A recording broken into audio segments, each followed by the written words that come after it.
Good morning, class 7th. I welcome you all to yet another class of the subject SST. In this class, we're going to start with a new chapter of your history, which is the Mughals. That is the fourth chapter of your history portion. Mughals basically कौन थे? Mughals जो थे वो descendants थे to great लीनिएजेस के. Lineage आप कह सकते हो कि किसी की ख़ानदान जो होता है उसको दिखाना. ठीक है. सो मुगल्स जो थे वो बेसिकली दो बड़े लीनिएज के डिसेंडेंट थे. अपने मदर की साइड से देवर दी डिसेंडेंट्स ऑफ चंगेज़ खान और अपने फादर के साइड से वो तैमूरलंग के डिसेंडेंट थे. अगेन जो मुगल्स थे वो अपने आप को मंगोल्स कहलाने से ज़्यादा वो अपने आप को तिमरिद एंसेस्ट्री को वो फॉलो करना ज़्यादा अच्छा समझते थे. वो ख़ुद को अपने फादर की लीनिएज से पहचाने जाएं, उनको ये ज़्यादा पसंद था. The first king was the Babur in India of the Mughal dynasty. Was Babur basically एक सेंट्रल एशिया का किंग था जिसका नाम था फरगाना. और यहाँ का जो बाबर जो किंग बना था वो बहुत यंग एज बना था. He was only 11 years old. Then जो बाबर था ये ज़्यादा दिन वहाँ पर रह नहीं पाया because he was driven out by Uzbek tribe. Then उसके बाद his attempt to conquer the Samarkand also failed. वो समरकंद को कॉन्क्वर करना चाहता था, वो भी फेल हो गया. देन उसने 1504 सेंचुरी में काबुल को कॉन्क्वर किया. देन आफ्टर दैट बाबर जो था वो बहुत ज़्यादा फैसिनेटेड था इंडिया की वेल्थ को देख करके. और जब दौलत खान लोदी ने, आपने लास्ट चैप्टर में पढ़ा था ना कि दौलत खान लोदी ने बाबर को इनवाइट किया इंडिया, तो वो इस प्रपोज़ल को डिनाई नहीं कर पाया और वो इंडिया चला आया. Then after that Babur came to India और उसने इब्राहिम लोदी को डिफीट किया पानीपत की वॉर में इन 1526 सेंचुरी. और उसके बाद बाबर ने दिल्ली को ऑक्यूपाई कर लिया and made Agra his capital. फिर बाबर ने राणा सांगा को, जो कि मेवाड़ के किंग थे, उनको डिफीट किया और उनके एलीज को भी डिफीट किया एट खनौआ इन 1527. लेटर बाबर ने कॉन्क्वायर किया ग्वालियर को, देन धौलपुर और भी बहुत सारी अलग अलग प्लेसेस को. देन उसके बाद इन्होंने चंदेल का जो चीफ था उसको भी डिफीट किया in 1528. After that Afghan chief of Bengal जो था उसको भी डिफीट किया इन 1529. और इस शॉर्ट पीरियड ऑफ 4 years में इन्होंने इंडिया का बहुत बड़ा एरिया ऑक्यूपाई कर लिया था. That is from Indus to Bihar and from Himalayas to Gwalior. But before he could strengthen his conquest, जो वो अपनी जो भी उसने जो कॉन्क्वर किया था उसको स्ट्रेंथन कर पाता, इससे पहले उसकी डेथ हो गई इन 1530. बाबर ने अपने बारे में अपनी बायोग्राफी जो हो ऑटोबायोग्राफी लिखी है विच इज़ कॉल्ड बाबरनामा, जो कि टर्किश में है. अगेन मुगल्स की ये यू कैन से दे वर fond of writing their own autobiography. तो सिर्फ और सिर्फ आपका जो बाबर है सिर्फ उसने ही अपनी ऑटोबायोग्राफी नहीं लिखी है.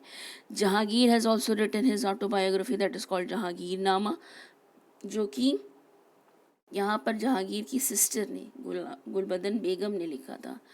Then Abul Fazal travellers like Frenchman Bernier and Christian missionaries like Father Rodolf, इन लोगों ने भी मुगल्स के बारे में बहुत इम्पॉर्टेंट चीज़ों को कलेक्ट किया है. Then the next king of Mughal dynasty was Humayun.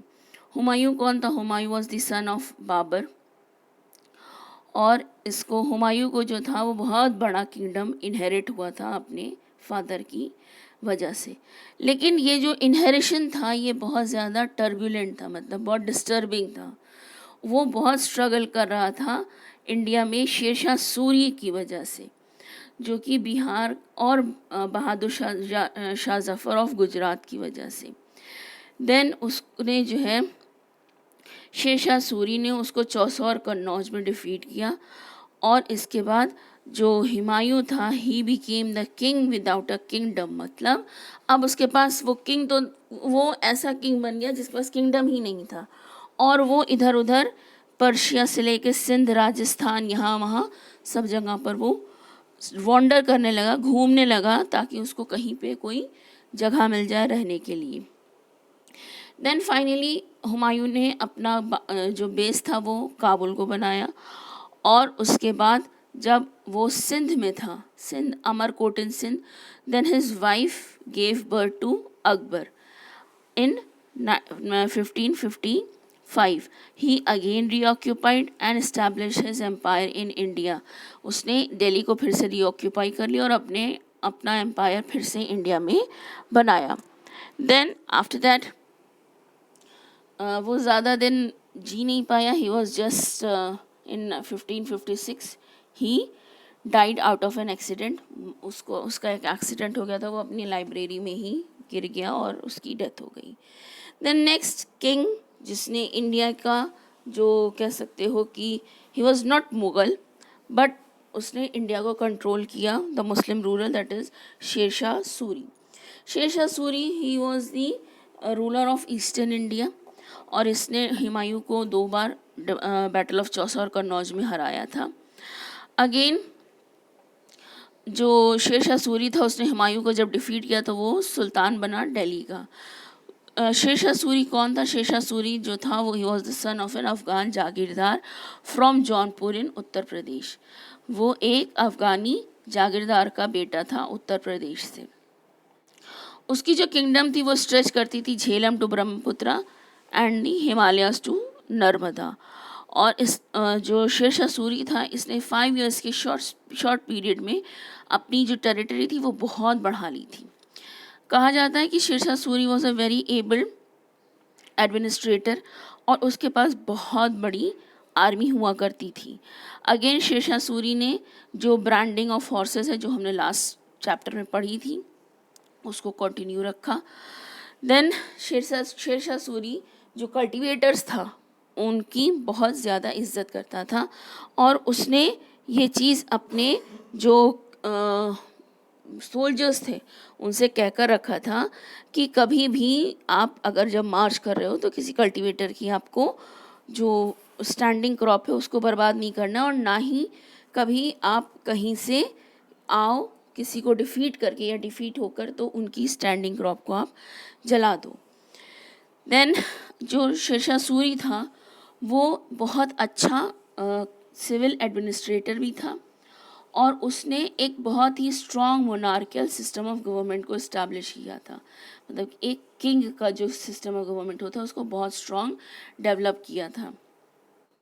Again Sher Shah Suri ने अपनी जो किंगडम थी उसको डिवाइड किया था प्रोविंसेस में। प्रोविंसेस को आगे डिवाइड किया गया था सरकार्स में। सरकार्स डिवाइडेड थी परगनास में। परगनास डिवाइडेड थे विलेज में। विलेज जो था वो बहुत सबसे छोटा स्मॉलेस्ट यूनिट कहा जाता था एडमिनिस्ट्रेशन के लिए। जो परगनास था वो शिकदार के अंडर में होता था, और जो लॉ एंड ऑर्डर था वो आमिर और या मुंशी उसको लुक आफ्टर करते थे। देन जो शिकदार था वो आपका लॉ एंड ऑर्डर देखता था परगना में, और आमिर और मुंशी जो थे वो क्या करते थे, वो रेवेन्यू कलेक्ट करते थे। देन इसके पास एक बहुत ही एफिशिएंट स्पाई का सिस्टम भी था, और he was very tolerant towards other religion के तरफ ये टॉलरेंट था, और सभी रिलीजन्स की ये इज्जत करता था।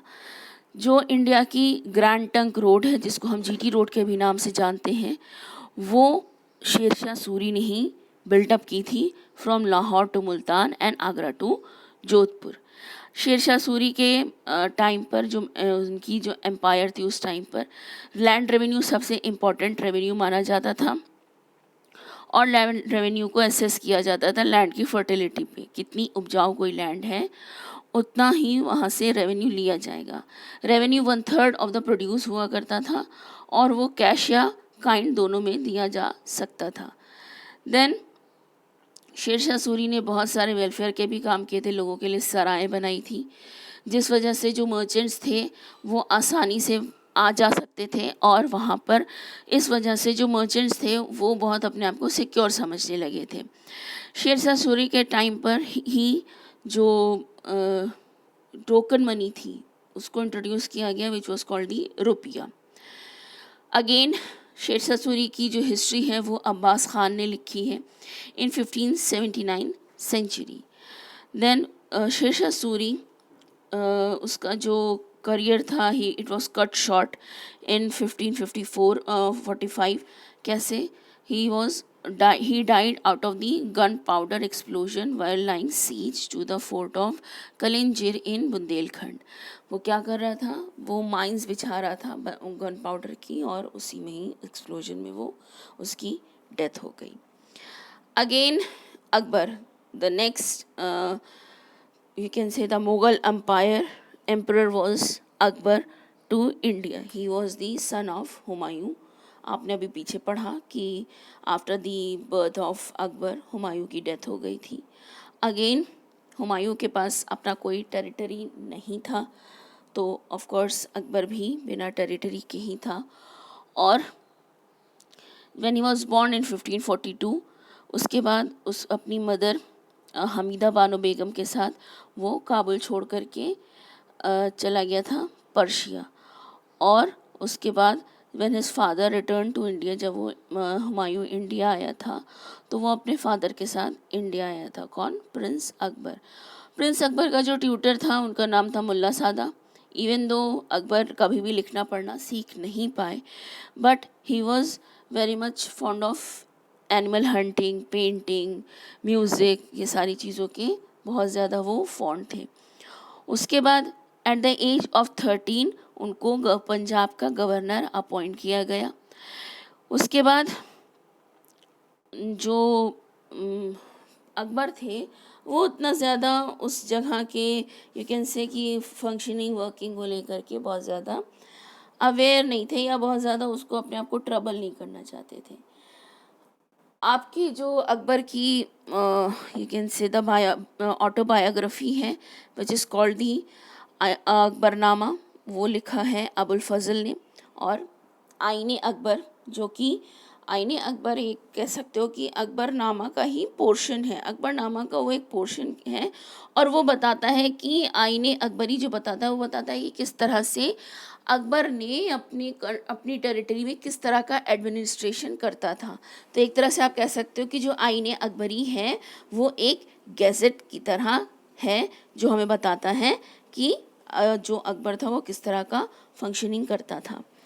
देन उसके बाद जब जो अकबर था वो पंजाब का गवर्नर बना तो उसके बाद अकबर ने हेमू, एक किंग था, उसको डिफीट किया 1556 सेंचुरी में, जो कि आप उसका जो लोकेशन था वो आपका कह सकते हो कि इंडिया का जो पानीपत है, दिल्ली है, ये वाले एरिया में वो रिसाइड करता था। और एक बहुत ही बड़ी बैटल हुई that is called battle of Panipat, उसमें हेमू को अकबर ने डिफीट किया और अगेन एक बार फिर मुग़ल एम्पायर इंडिया में इस्टेब्लिश हो गया। After winning this battle Akbar ने दिल्ली को, आगरा, जौनपुर, अजमेर, आगरा, ग्वालियर, इन सब को रिऑक्युपाई कर लिया। इन 1561 अकबर ने मालवा को भी कॉन्क्वायर किया by defeating the Rajput of Malwa. Rajputs के लिए अकबर की स्ट्रैटेजी थी उनके यहाँ मैरिजेस करना, और इसी लिeu में उन्होंने प्रिंसेस ऑफ आमेर, जो कि जोधाबाई थी, उनसे शादी की थी। एक्सेप्ट राणा प्रताप ऑफ मेवाड़, जो बाकी जितने भी राजपूत थे, चाहे वो आमेर के हो, बीकानेर के हो, रणथंभौर के हो, कलिंजर के हो, जैसलमेर हो, उन्होंने सबको अपने यहाँ इंक्लूड कर लिया था। देन उसके बाद इवन दो जो अकबर था उसकी स्ट्रैटेजी नहीं थी कि वो जो राजपूत से उनसे लड़ाई करे, बट स्टिल राणा प्रताप के साथ उसकी लड़ाई हुई इन फोर्ट ऑफ जो मेवाड़ है उनसे लड़ाई हुई, दैट इज़ राणा प्रताप की जो फोर्ट थी उससे लड़ाई हुई, विच is called the battle of Haldi Ghati.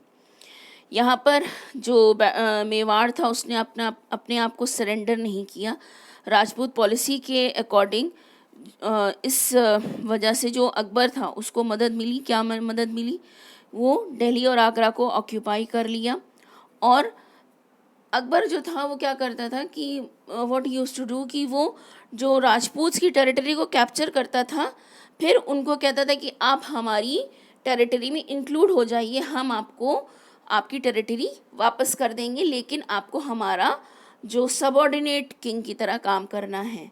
और इस तरह से अकबर ने बहुत सारे जो राजपूत किंग्स थे उनको बहुत इम्पॉर्टेंट अपने यहाँ गवर्निंग में पोजीशन दी हुई थी। To this we come to an end of today's class. For rest of the chapter we're going to meet up in our next class. Thank you so much. Have a great day ahead.